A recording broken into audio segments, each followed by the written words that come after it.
So it is June 9th, 2026, and the entire AI landscape is like completely buzzing right now over this highly mysterious new release from Anthropic. Yeah, buzzing is putting it lightly. It's Claude Fable 5. Right, Claude Fable 5.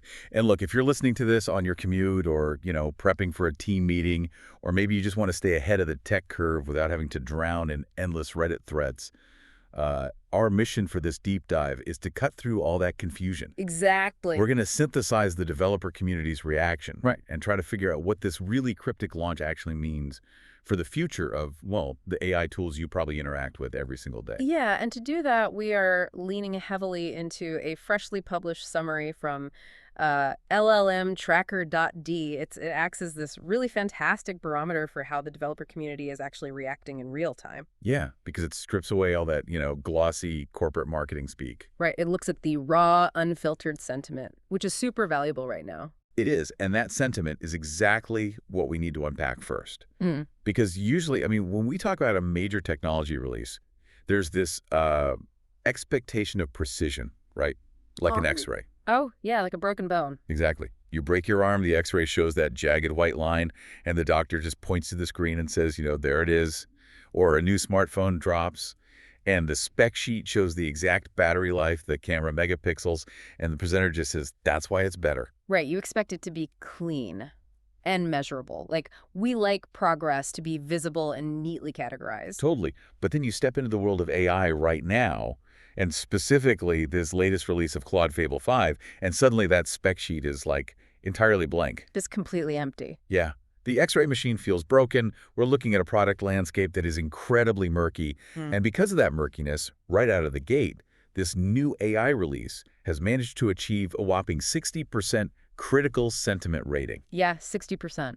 Which is insane. How does a highly anticipated AI model manage to annoy the massive majority of its target audience before anyone even really knows what it is? Well, to understand the backlash, we really have to look past the initial marketing buzz and examine the growing friction in the industry, because there is this widening disconnect between the AI developers, the people actually building applications with these tools, and the massive companies that are building the foundational models. Wait, okay, before we dive deeper into that friction, for the listener who might be new to that specific term, what exactly separates like a foundational model from just a regular AI app? Sure. So think of a foundational model as the core engine. Okay. Anthropic, OpenAI, Google, they build these massive generalized engines trained on just vast amounts of data. They don't usually build the specific end-user apps themselves. Right, they just provide the brain. Exactly. Independent developers take that core engine, rent access to it, and build the customized chassis around it, like a customer service bot for a bank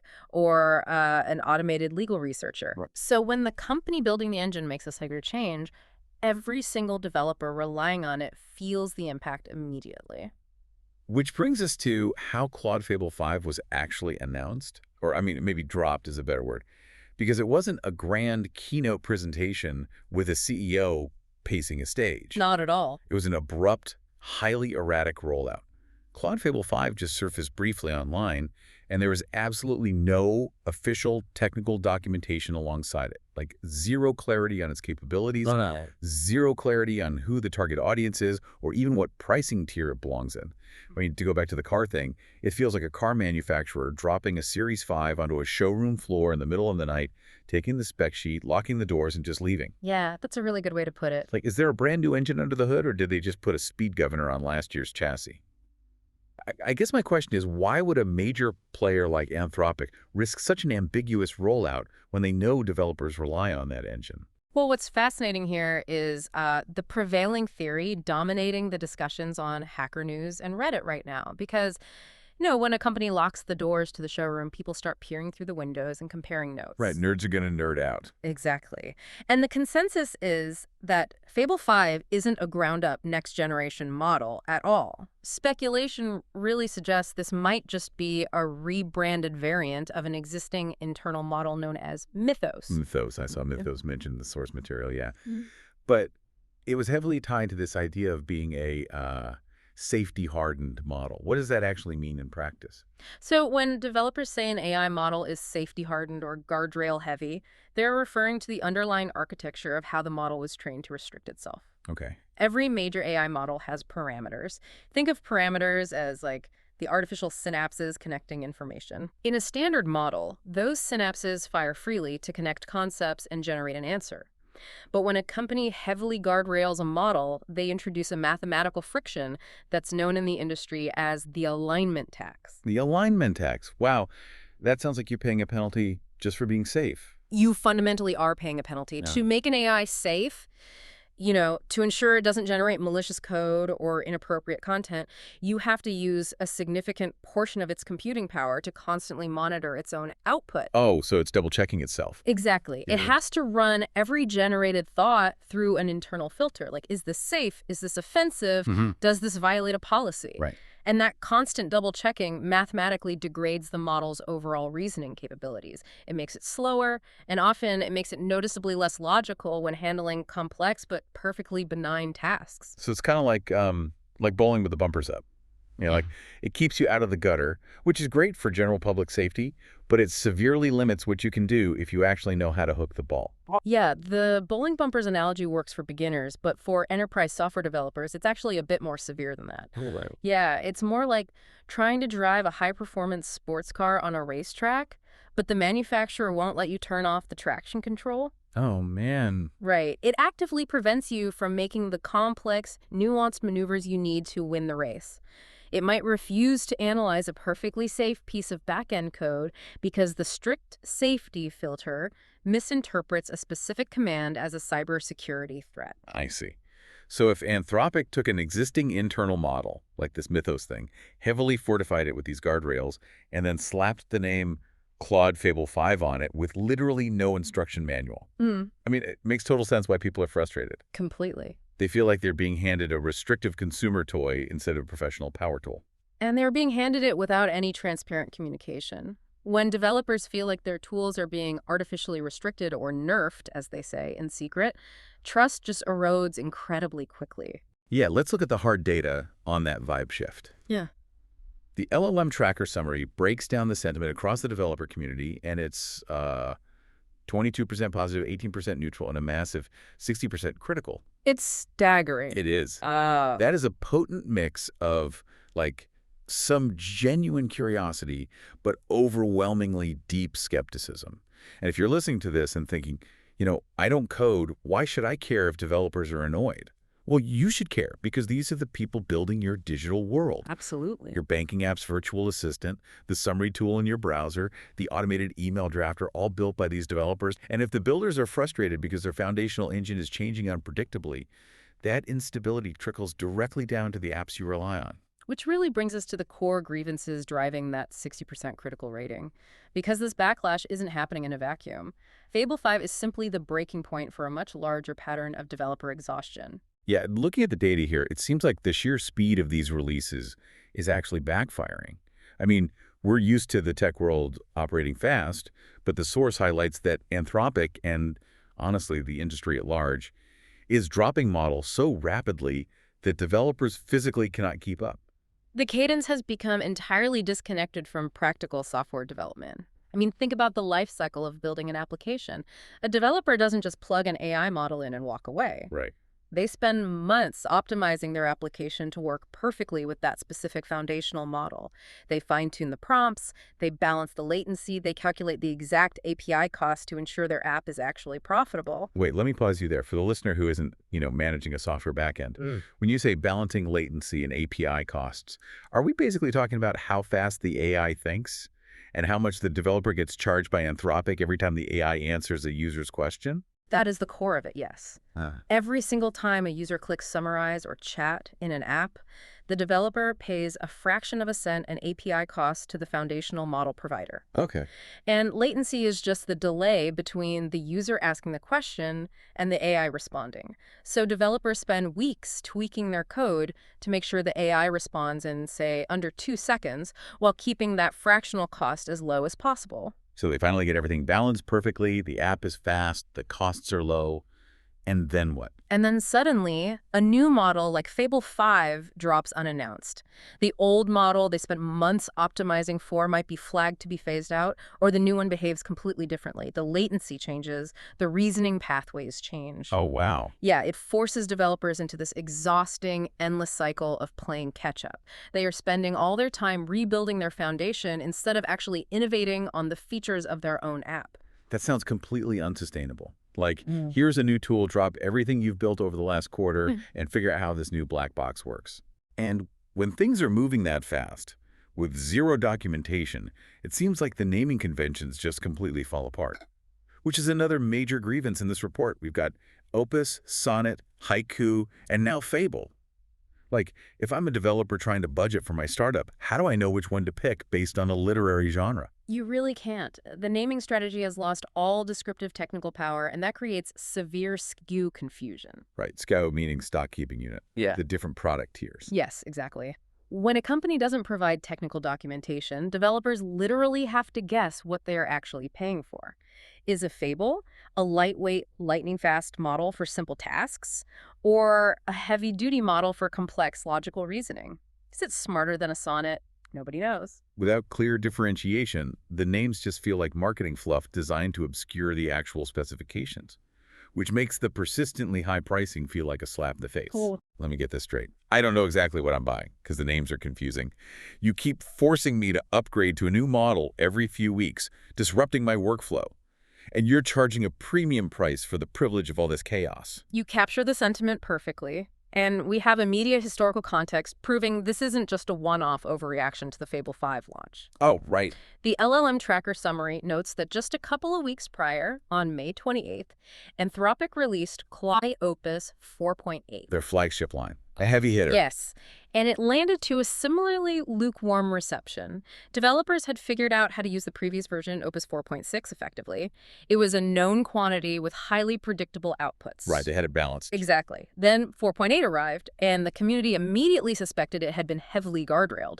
It disrupted the stability they relied on. So when Fable 5 drops just weeks later, shrouded in even more ambiguity, you can clearly see why the frustration compounds. It is deep-seated developer fatigue. The frustration is definitely palpable. But, I mean, at the end of the day, these developers still have a job to do, right? They still have to ship software. So looking at the community reaction, what is the actual game plan here? They aren't just complaining on Reddit. They must have a strategy for dealing with this new release. The overwhelming consensus is a very strict wait-and-see posture. However, in software development, wait-and-see isn't passive. It is a highly active defense mechanism. Okay. Nobody is rushing to integrate Fable 5 into their live production-facing apps. They are refusing to buy into the hype until they can run concrete, verifiable benchmarks. What does that benchmarking process actually look like for a developer dealing with a mystery model? It means waiting for Anthropic to provide open API access and then running thousands of automated, highly complex prompts through the model to see how it performs compared to the old ones. Like a stress test.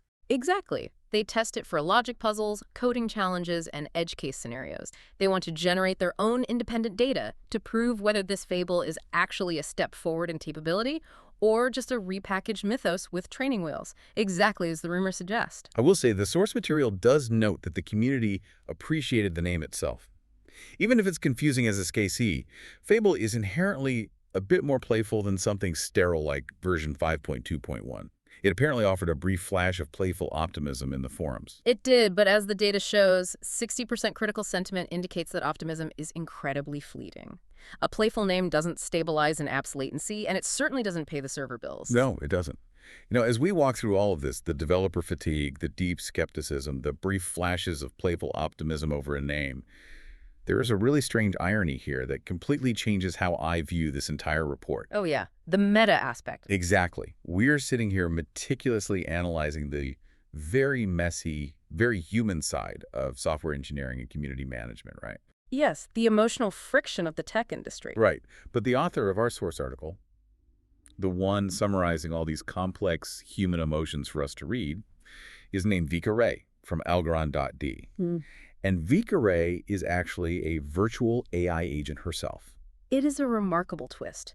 An artificial intelligence agent autonomously monitoring human developers to report on how frustrated those humans are at another artificial intelligence. I mean, how does an AI even do that? Mm. I understand how an AI can summarize a Wikipedia article, but how does an agent like Vicaray actually parse human sentiment from a place like Reddit or Hacker News, where half the comments are probably layered in deep sarcasm and tech industry inside jokes? That is where the underlying technology proves just how incredibly advanced it has become. An autonomous agent like Vika Ray isn't just scraping forums for simple keywords like angry or happy. She is utilizing deep semantic analysis. Okay, meaning what? Meaning the AI connects to the API of these forums, pulls thousands of comments in real time, and analyzes the contextual weight of the sentences. It can actually recognize the structural patterns of sarcasm. That's wild. It really is. It can differentiate between a developer who is genuinely excited about a new feature and a developer who is cynically mocking the opaque naming conventions. It processes all of that unstructured human chaos, weighs the statistical sentiment, and synthesizes it into the coherent, highly readable news report we are discussing right now. That is genuinely staggering. Yeah. But it also raises a massive contradiction, doesn't it? Yeah. Does the fact that an AI can flawlessly perform autonomous, nuanced journalism prove that the technology is working beautifully? Yeah. Or does it highlight how broken the ecosystem around it has become? It perfectly encapsulates the defining paradox of the current AI landscape. On one hand, the underlying mathematical capabilities of these models are a triumph. Vika Ray is functioning exactly as intended, providing immense value. Right. But on the other hand, the corporate entities building these foundational models are actively alienating their most crucial users. They're prioritizing the hype cycle, the marketing, the mysterious ghost launches, the relentless release cadence over transparent, usable, and stable engineering. It's a massive misalignment. The AI itself is acting like a calm, insightful adult in the room, seamlessly delivering the morning news. Meanwhile, the human developers are pulling their hair out in frustration, and the multi-billion-dollar tech giant is playing hide-and-seek with his own product documentation. That is the exact friction point. Developers don't want magic. They want a reliable utility. They want electricity. They want a hammer. Yeah. They do not want a mystery box that changes its shape, its cost, and its underlying physics every 3 weeks. So let's bring it all together for the listener. What began as an exciting June 9th drop has quickly devolved into a masterclass in how not to release developer tools. Anthropic's Claude Fable 5 surfaced with an erratic rollout, zero technical documentation, and no clear positioning on price or capability. Which immediately spawned the Hacker News rumors that it isn't even a new foundational model, but simply a repackaged, heavily guardrailed Mythos variant, pushed out just to maintain market momentum. And all of that ambiguity, combined with the underlying fear of the alignment tax degrading the model's logic, led to a massive 60% critical sentiment rating.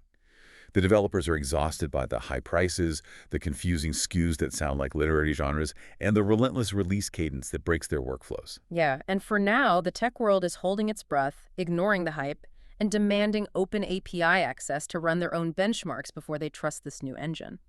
It is a striking moment of collective pushback. The builders are demanding stability over spectacle. Absolutely. And that brings to mind a related headline we saw listed at the bottom of the source material. It simply read, "Claude is a tool, not a tech lead. Developers push back on AI over-reliance." As we've explored today, developers are exhausted by the hype machine. They just want reliable, clearly defined tools. So here's the thought for you to take away as we wrap up this deep dive. If the people building our digital future, the ones writing the code for the apps we all rely on, are actively demanding the AI stop acting like a mysterious, omniscient tech lead and go back to being a predictable utility, what does that mean for the next generation of artificial intelligence? It's a great question. Are we about to enter an era where the most successful, widely adopted AI models aren't the ones that feel like magic, but the ones that are intentionally designed to be a little more boring? Like that clean binary X-ray we talked about at the start, measurable, clear, and exactly what it claims to be. Something to think about the next time you see a flashy new tech announcement surface in the middle of the night.